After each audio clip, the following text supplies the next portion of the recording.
Hey everyone, and welcome to our session on ethical storytelling. I am excited to moderate this panel, which is including Rachel Goble, who's the co-founder and chairman of the board for the Freedom Story, based out of Thailand. Rachel's coming in from California, and Matt Blomberg, who's in Cambodia with the Thomson Reuters Foundation as a journalist. And has been a journalist for several years in the Southeast Asia region. So I want to give you guys an opportunity as we just kind of kick off this session to introduce yourselves and just to kind of share a little bit of your background, having worked in this region and on this issue for quite some time. Rachel, do you want to go ahead and get started? Sure. Thanks, Carter. And Matt, it's great to be here with you as well. So my name is Rachel Goble, and like Carter mentioned, I've worked with the Freedom Story originally as a co-founder and last co-founder standing 12 years later. The Freedom Story was an organization, or is an organization, that was founded specifically with the focus of prevention in mind. And so early on for me, as part of my personal story, and then I'll get into a bit of ethical storytelling and how that came to be. But I was a grad student really interested in anti-trafficking work and international development work in general, and began to pour myself into researching and understanding anti-trafficking work globally as well as locally in Los Angeles at the time. And that work brought me through India, South Africa, LA, got to connect with incredible people doing really good work around the world. And as an outcome of that research, saw a huge service gap in the area of prevention. And so through a series of connections, met a young Thai man, met a filmmaker. The three of us came together and co-founded what is now the Freedom Story. Back then we were called the SOLD Project, with the sole purpose of saying, what does prevention of anti-trafficking look like? And so our first step in that process was to offer a scholarship to a young girl named Kat. And as part of that process, we actually created a documentary film about her. And this is kind of before I even knew at the beginning of what ethical storytelling was to me, and a huge teaching moment and growth opportunity for me as we began to incorporate story into our nonprofit work. And so we produced a short film, about 15 minutes, telling the story of this beautiful young woman named Kat. She was 11 years old at the time. Correction, she was 9 years old at the time. And her mother had been, in and out of work in the sex industry. Her father had passed away. We shared really, really vulnerable details about her family in that film.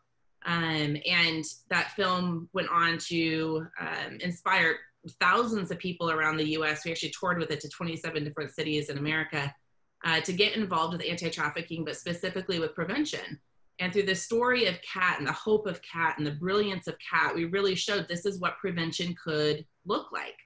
And fast forward, when Kat turned 18, I went to her and I said, hey, Kat, would you like to put your film online? You're 18 now. We have that as a choice. You're an adult. Is this something that you'd like to have online? And she came to me and said no. And that opened up a whole conversation about, well, why?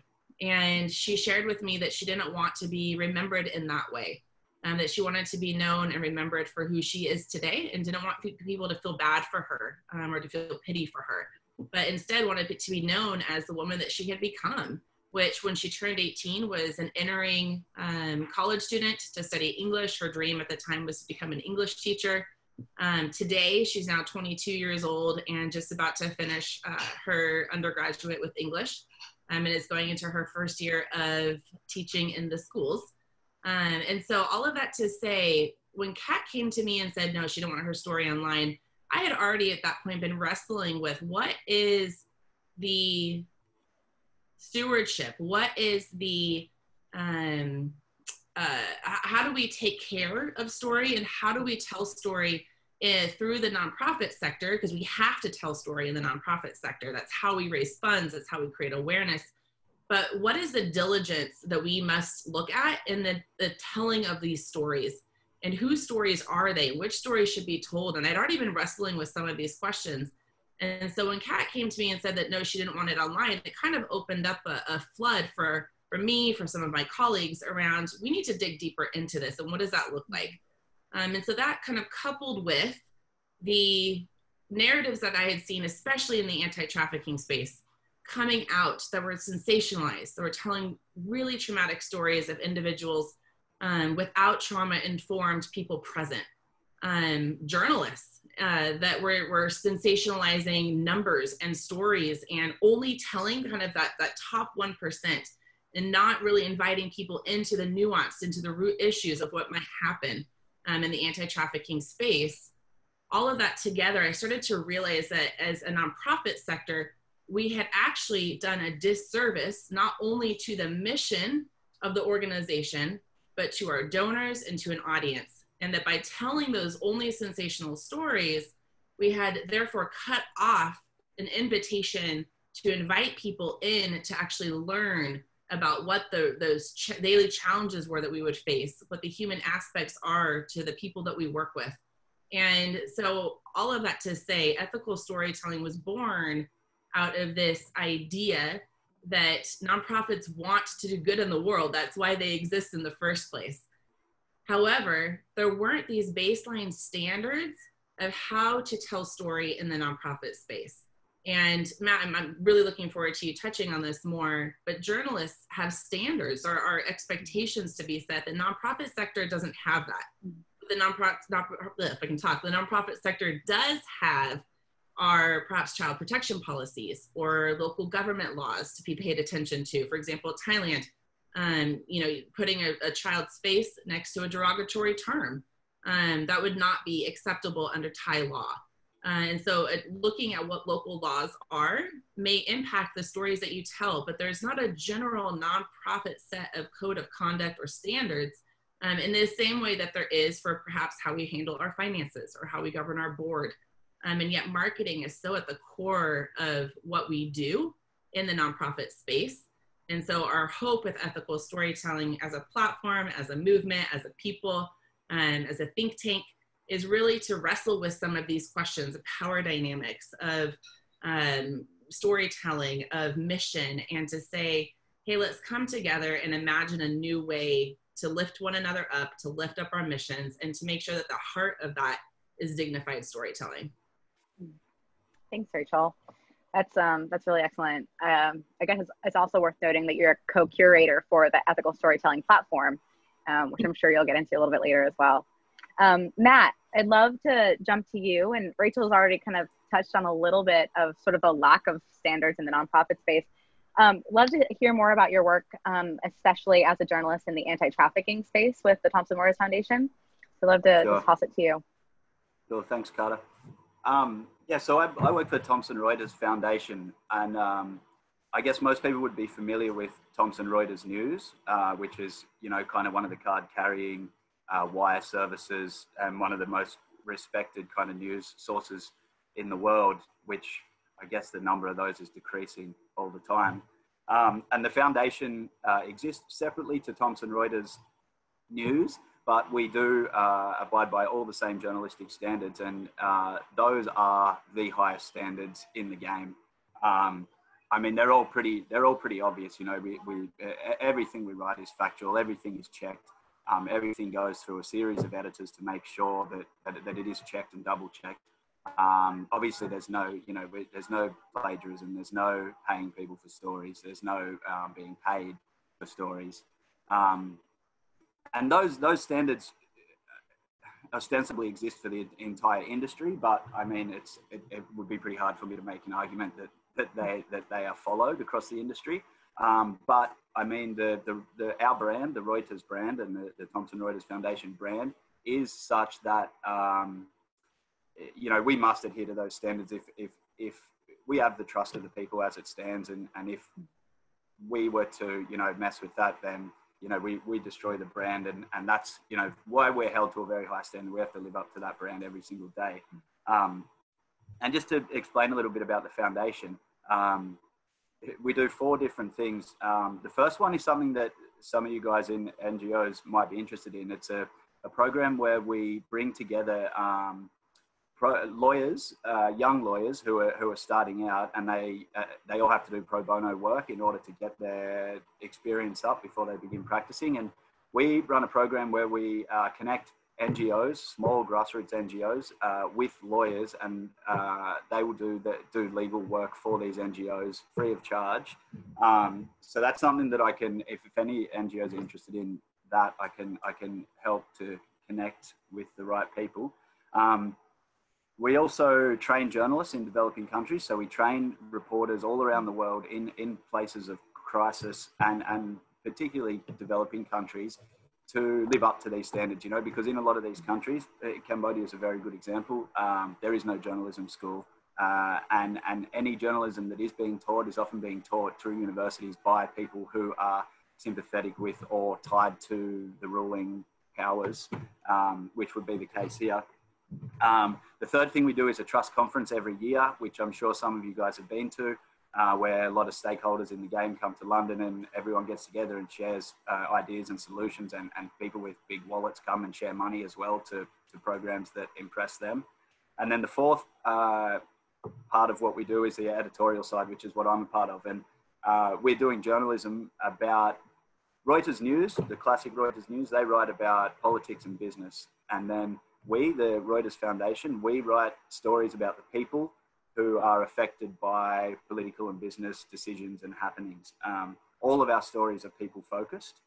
And we focus on vulnerable communities. We focus on LGBT issues, women's issues, land rights. We have a different program for each one, and I'm part of the slavery and trafficking program. So we have 10 reporters around the world, all who are specifically trained to report about these issues. And as Rachel was saying, find ways to tell the story. I mean, obviously we're different from Freedom Story, but finding ways to tell the story in a way that is compelling, but at the same time respecting, the people that we're talking about, who are often, have lived through serious trauma. Yeah, I really appreciate that. I think it's so interesting in terms of just how many, it seems like, frameworks exist within the journalist space. And I guess jumping back, Rachel, to you in a sense, you kind of touched on this earlier in terms of frameworks that exist for the nonprofit space or lack thereof.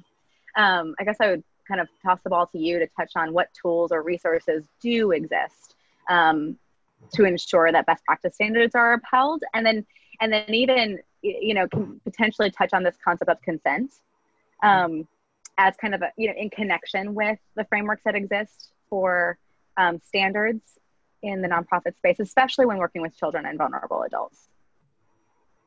Yeah, good question and a big question. And so I think first to talk about what tools and resources are currently out there in the nonprofit sector, because that's what I know.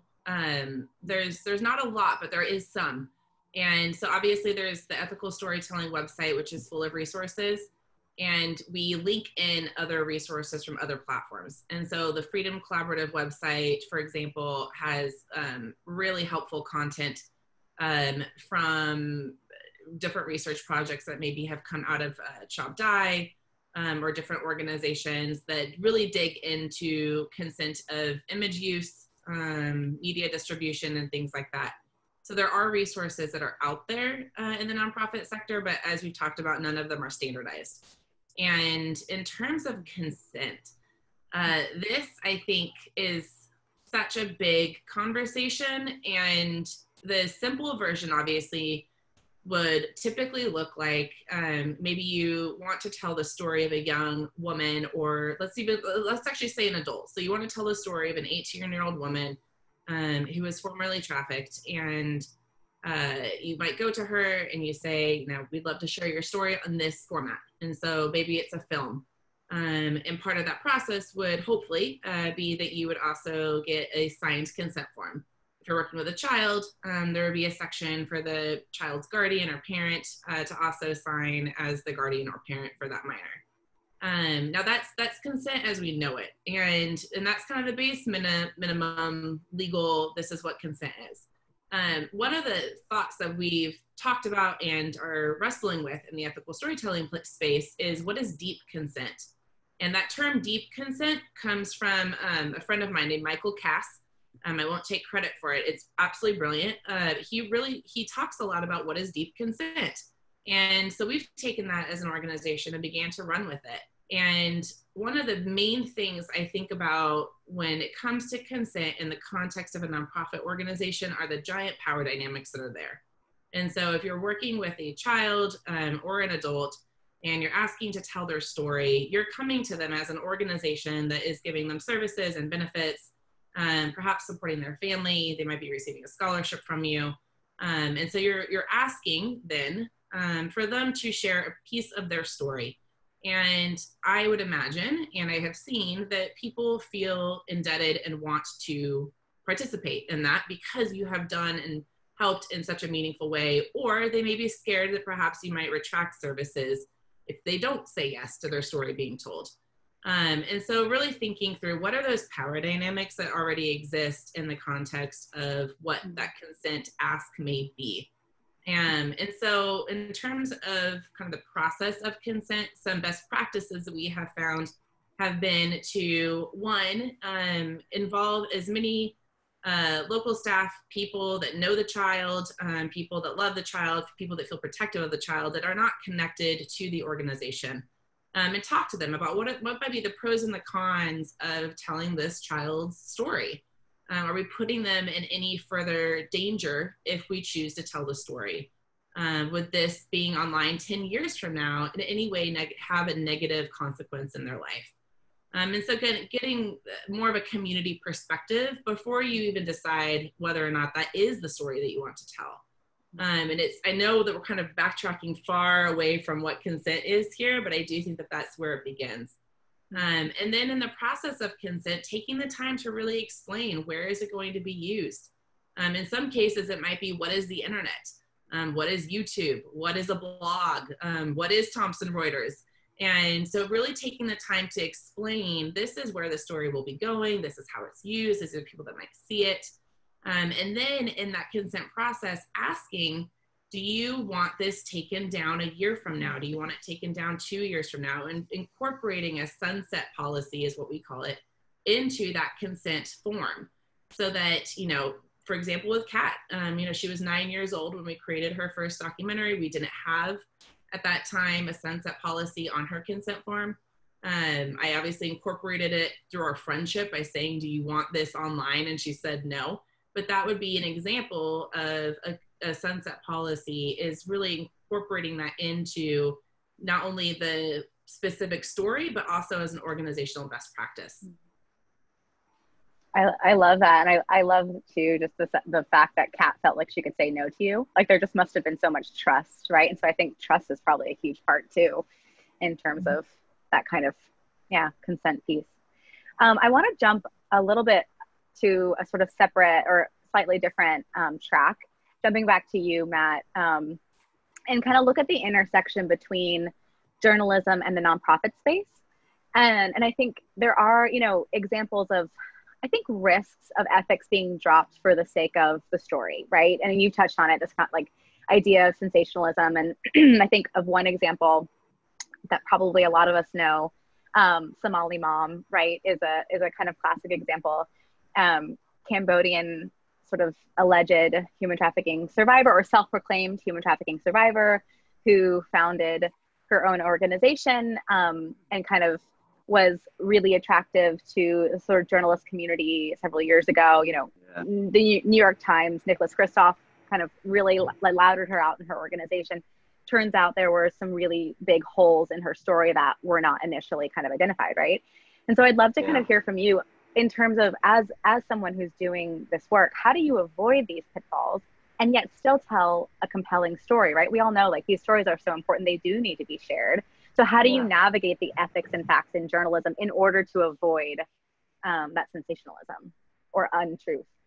Yeah, to be honest, it can be a minefield. I mean, there's all kinds of places that you can come unstuck. I mean, and to add a little bit to what Rachel said, the power dynamics of going to meet these people and tell these stories, in a place like Cambodia, which has, you know, had years of civil war and strife, and then it was rebuilt over a period of decades. It is still being rebuilt by largely Western NGOs, donors, and government foreign money. Sure. The people here have become used to this idea that, you know, if a Western or an organization walks into your village, then you might be going to get something, you know. So you will get the same as Rachel spoke. You will get instances where you walk into a place and people are coming to you to tell you their story because they want to be the first one, you know, the first name on the list that's going to get whatever benefits they perceive that you might be bringing. So that's one tricky bit. And then obviously at some stages the intersection of journalism and NGO work, as you say, can be a collision, you know, because the NGOs have skin in the game. You know, they, like we say, they need to get their funding, and in order to get their funding, they need to get their stories out there. And to be honest, on the ground here and in other countries, the local staff that we might deal with may not be up to speed on all these things in the same way that Rachel is, and the same way that you are. So, you know, often you have to deal with NGO staff who are themselves pushing to exaggerate the story, which is what we saw with Somali Mum. And I mean, interestingly, with Somali Mum, it was journalists that you know built her up to what she was, to the point where she was swinging with Hillary Clinton and Meg Ryan and all these Zuckerberg types.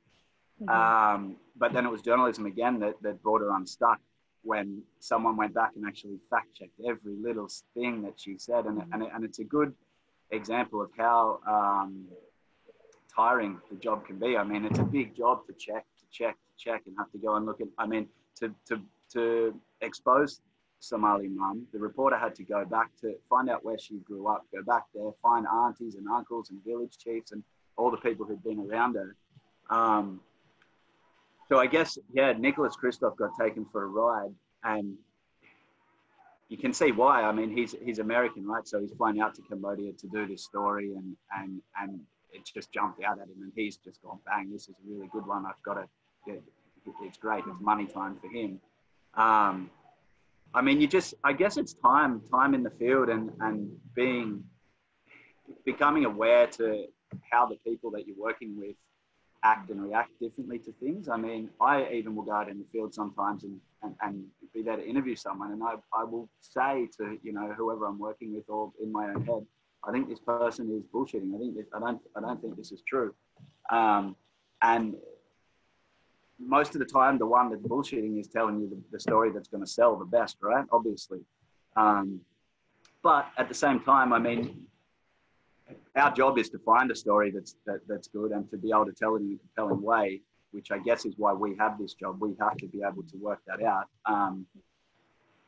Yeah, you have to always have your guard up, because you make one slip up and everything comes crashing down. And I think the Somali Mum situation, it did give rise to obviously a big debate about this across your industry and across journalism. You know, sure.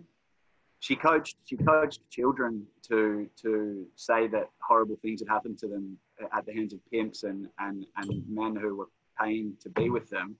And some of these stories were in fact completely falsified, and some of the children weren't trafficked at all, and they'd been coached into it by Somali Mum. Now that is obviously not condoned on any level, can never be condoned. But I mean, there's an interesting argument about Somali Mum herself. If she wants to tell lies about things that happened to her in order to bring awareness to this issue, which the end result of which has been she has been able to help a lot of girls, that's an interesting debate. You know, I mean, obviously as a journalist you can't have it. There's nothing false that we want to deal with. But I mean, it is an interesting debate. Does the means justify the ends in this case? Definitely not with coaching the young children, but she wants to tell lies about herself. That's interesting. I've never thought about it that way.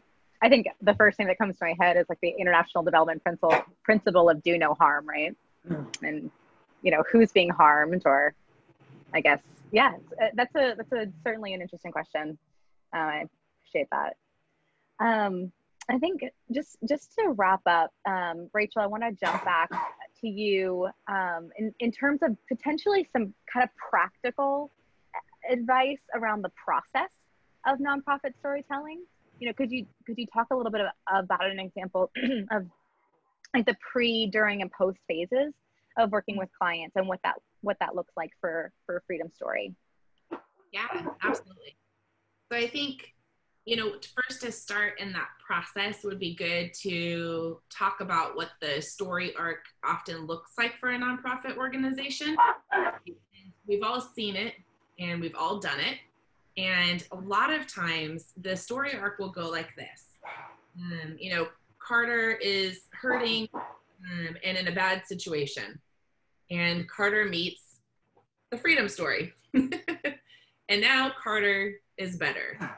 And what happens in that is that the story arc presents Carter as completely helpless, needy, and presents the Freedom Story as the hero, or perhaps the donors as the hero. And we've seen this kind of, story arc present in so many different organizations. If anyone has watched a nonprofit video in the last 10 years, you probably have seen that story arc. I would argue that that is not necessarily the most effective story arc to achieve human connection and to achieve empathy. And I think at the end of the day, to create a piece where the person whose story is being shared looks at it and goes, I didn't know I was that strong, or I didn't know I was that brave. So I think it's flipping again back to those power dynamics, flipping those power dynamics on its head, right? And then in terms of your question, to kind of build on that, some of the process itself. So typically in the storytelling process, especially with film, you would have pre, during, and post. And so during that pre-phase, oftentimes you're trying to identify what story do we want to tell, whose story do we want to tell, and some things to keep in mind in that process are, one, if you're working with children, are there children in the organization who are in a really good place and you want to, at all costs, avoid telling a story where a person is in the middle of a very vulnerable situation, perhaps in the middle of a legal battle, whatever that may be for that person, but really wanting to stay protective of those transition spaces. And so for our kind of selection process, because story is so important to the work that we do, both for the organization programming side, but then also for sharing and incorporating donors and inviting them into our work, we love story. And so when we're in that pre-phase, we have a lot of really lively conversations. It typically will start with our scholarship and activities team because they know the kids that are in our program the best. They also understand what the ethical storytelling guidelines are that we follow. And so we'll ask them to think through who are some kids that have a story of resilience and that we could then highlight and show to not only inspire that student, but also inspire other students, and then thirdly, inspire our donors. And so we always try to identify stories that are really at the heart of our mission, that will inspire other students in the community, not necessarily with a donor audience first. And I think a lot of people, when choosing stories, think of and look for stories that they think the donor wants to see or hear or read. And we try to flip that as much as possible. What are the stories that really show resilience and show it will inspire other kids and community members? So that's kind of the pre-process. And then obviously in the during, we always have an outside translator. As much as possible, we try to bring in an outside translator, someone that is not connected with the organization, so that the conversation isn't necessarily being filtered through the lens of someone that knows someone really well, but we really get true translation. We also, in any interview, will ask for either a family member or a mentor, maybe even a couple of people that are close to that child or the person whose story is being shared, to be present during the interview process. So that if there's ever a moment where the interviewer asks a question that maybe is pushing it a little bit too far, or maybe the student doesn't understand it, or whatever it may be, that there's a support system that's in place there for them to be able to receive the support and the help that they need. And then in that post-production phase, we work as much as possible to incorporate the person whose story is being shared in the actual creation of their story. And so obviously, you know, if you're spending a week on the ground and you're capturing footage and you're capturing photography and you're doing interviews, that's a lot of hours, that's a lot of words, that's a lot of imagery. Not all of that is going to make it into the final product. And so there's a lot of decision-making that has to happen in that phase. And as a dear friend of mine who's an editor will say, she really fell in love with editing when she realized that she could manipulate people's emotions towards what she wanted her end goal to be, right? And so editing, I think, has this beautiful power, but it's a power. And so we try as much as possible to incorporate the person whose story is being shared into that final version. And so we often will go through 2 rounds where we'll do a rough cut, send it to the student, we'll give them a week, send it to their family, and we'll say, what do you like about it? What's missing from it that maybe you remember that was really important to you to have included? Is there anything that you want cut from it? And again, in that process, having mentors and trusted people present. And then once the final product is actually done and created, oftentimes we'll either, you know, use pseudonyms or remove identifying factors, whatever it may be, depending on the age and what vulnerabilities we might be talking about. But then again, that sunset policy. And so creating an organizational structure to go back to the people whose stories have been shared through your platform, through your network, and making sure that you're really following up and checking in. Do you still want this online? Do you still want to, you know, using these images, do you still like them? Maybe her hair has changed and she doesn't like it anymore. I mean, it could be as vain as you want it to be and as deep as you want it to be, but just having those opportunities to take that content down and offline out of respect for the person who shared their story. Amazing. And that seems like real tried and tested processes and procedures that you guys have in place. So thank you so much for sharing those. Hey guys, I know that we have a kind of Q&A session, a live Q&A session that's going to happen right after this, but I just wanted to say thank you both so much for your time. The integrity with which you both bring to your work is just, palpable. So appreciate both of you guys and the work that you're both doing separately in different spaces, but yeah, with storytelling, which is so critical. So thanks again.